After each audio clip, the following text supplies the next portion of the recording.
গোসানিমারি, হ্যাঁ, কুচবিহার জেলা। কুচবিহার জেলা। আচ্ছা, আপনার এই মোরিঙ্গো খাওয়ার আগ পর্যন্ত মানে আপনার কি কি রোগগুলো ছিল এবং কি কষ্টে ভুগেছেন এটা একটু বলবেন? আমার হচ্ছে ব্যথা ছিল, বিশেষ করে খাইতে পারি নাই।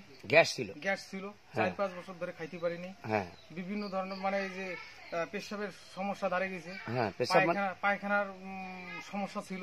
পায়খানা ক্লিয়ার হইতো না। আচ্ছা, খাইতে পারতাম না। হ্যাঁ, 48 ঘন্টা পর্যন্ত চলে গেছে না খেয়ে। তবু মানে খাওয়ার রুচি ছিল না, তখন খাওয়ার রুচি ছিল না। 2টা মেরি বিস্কুট খেয়ে আমার তবু খিদে ছিল না। আচ্ছা, জল খাইতাম, বমি হইতো। আচ্ছা, যে কিছু খাইলেই বমি হইতো।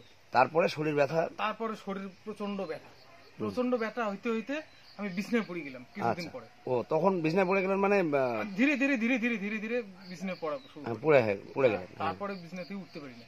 তারপরে এই অবস্থা। এটা কত মাস ছিল আপনার এই যে আপনি বিছনায় উঠতে পারেন নাই? ও, 1 মাস। 1 মাস বিছনা থেকে উঠতে পারতেন না। তারপরে আপনি বড় ডাক্তার কোথায় দেখালেন? দেবাশিস হালদার, কোচবিহার দেবাশিস হালদার। এর ওষুধ কতদিন খেলেন? মোটামুটি 3 মাস খাইলাম। কিছু হয়নি, কমছে। হ্যাঁ, তারপর আবার চালু হয়েছে। আচ্ছা, ফের আবার গেলাম, ফের আবার ওষুধ খাইলাম, ফের আবার চালু। আচ্ছা, তারপরে আবার শুনলাম কি টিবির ওষুধ দেখে খাইছেন? হ্যাঁ, ওই যে টিভিতে ওই যে IME 9, হ্যাঁ, আচ্ছা, সেই ওষুধটা পরে অর্ডার করলাম যে ব্যথার ওষুধ নাকি ছাইলে ছাড়ে। আচ্ছা, তারপরে ফোন করলাম ওখানে IME 9 যে একটা আর কি, ওখানে ফোন করলাম। ওখানে ফোন করার পরে ওষুধটা নিয়ে আসলো। 6 মাস খাইলাম, কিছু হয়নি। 6 মাস কত টাকা খেয়েছো ওখানে? 6 মাসে মোটামুটি বোধহয় কত যে গেল, 30,000 টাকার মতো গেছে। ওখানে গেল প্লাস ডাক্তার কি দেখালেন? আচ্ছা, তারপরে আপনি ধীরে ধীরে ওই মোরিঙ্গোর খবরটা পেলেন? মোরিঙ্গোর খবরটা পেলাম বিকাশের কাছে, বিকাশ রায়।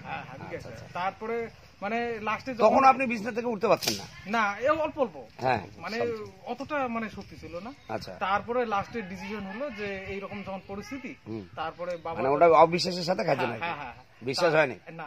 তারপরে ওই যে বাবা কইলো যে ঠিক আছে এখন ব্যাঙ্গালোর আর কি নিয়ে যেতে হবে। আচ্ছা, ট্রিটমেন্টের জন্য। হ্যাঁ, তারপরে এই অবস্থা আছি, ব্যাঙ্গালোর গেলে তো টাকা পয়সার দরকার আছে, আমার কৃষক লোক। তারপরে জমি জমা আর কি বন্ধক ঠন্ধক রাখি, যাই হোক একটা ব্যবস্থা করে যাওয়া লাগছে। আচ্ছা, তা এই অবস্থায় ওই যে বিকেট আসলো। বিকেট আসিয়ে কইলো আরে 1টা মাস খেয়ে দেখ না, তারপরে দেখ তোকে ব্যাঙ্গালোর যাইতে হবে। আচ্ছা, তারপরে ওই দিল আর কি 1টা মাস। তারপরে খাইলাম, খাওয়ার পরে একটু আর কি বুঝতেছি আর কি, অল্প অল্প একটু বুঝতেছি। তারপরে দ্বিতীয় মাসে অল্প মানে অতটা না, মোটামুটি।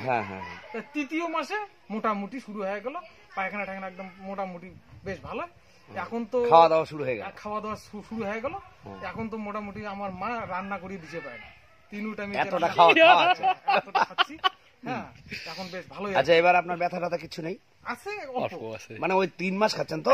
4 মাস চলছে। যাই হোক, আপনি মানে একদম মোটামুটি কিন্তু সুস্থ। হ্যাঁ, চলাফেরা করতেছি, একটু কাজও করতেছি।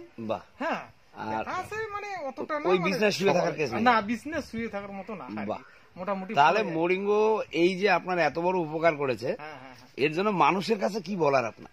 যে মানুষকে তো একটা বার্তা দেবেন? হ্যাঁ, মানুষকে বার্তা দেবো যে মোরিঙ্গো খাও, হ্যাঁ, সুস্থ থাকো, যে কোনো রোগের জন্য। মোরিঙ্গো খাওয়া দরকার। বাহ, থ্যাংক ইউ বলেন।